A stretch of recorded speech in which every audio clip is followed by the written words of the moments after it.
Another day, mag-construction naman kami ng aking anak.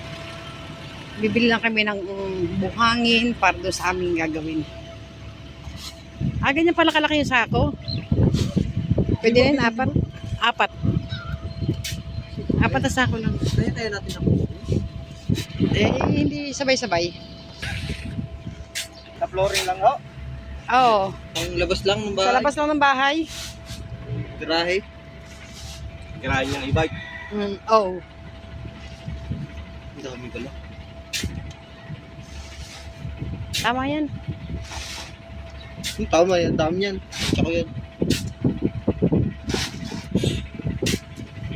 Yung tatlo, sige. Tatlo na. Kukunin niyo muna to. Oo. Yung tatlo, kukunin niyo na lang yung ano. Kukunin niyo yung isa. Marami, Na lang bibili. marami kasi. Okay.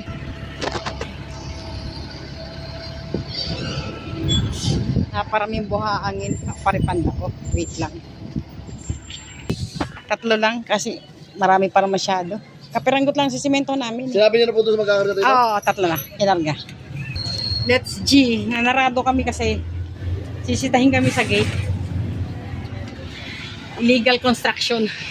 Illegal construction. Puro semento ang ngayon. Puro semento dala nun.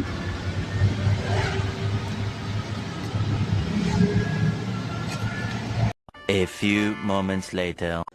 Ayaw ni Meta ng ganyan. Ano? Ayaw ni Meta. Suyo! Ayaw ni Lolo.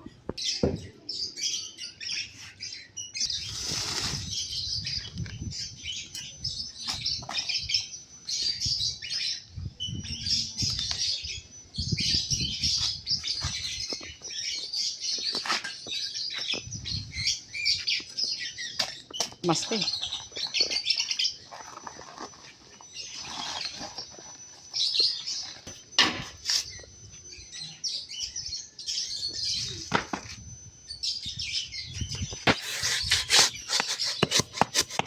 Nabuo na yung semento.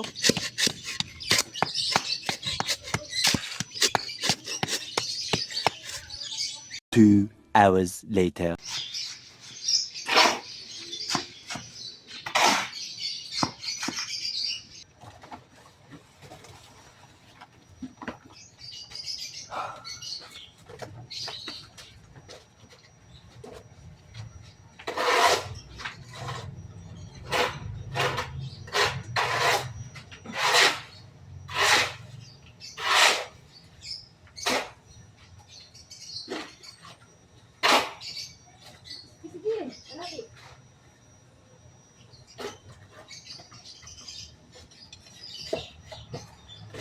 Construction!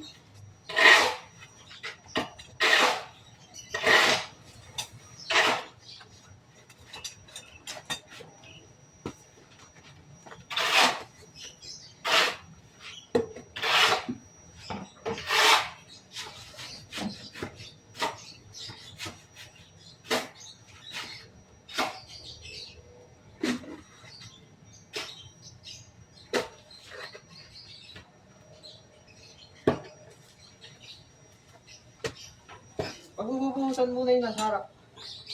Lahat muna dyan sa taas.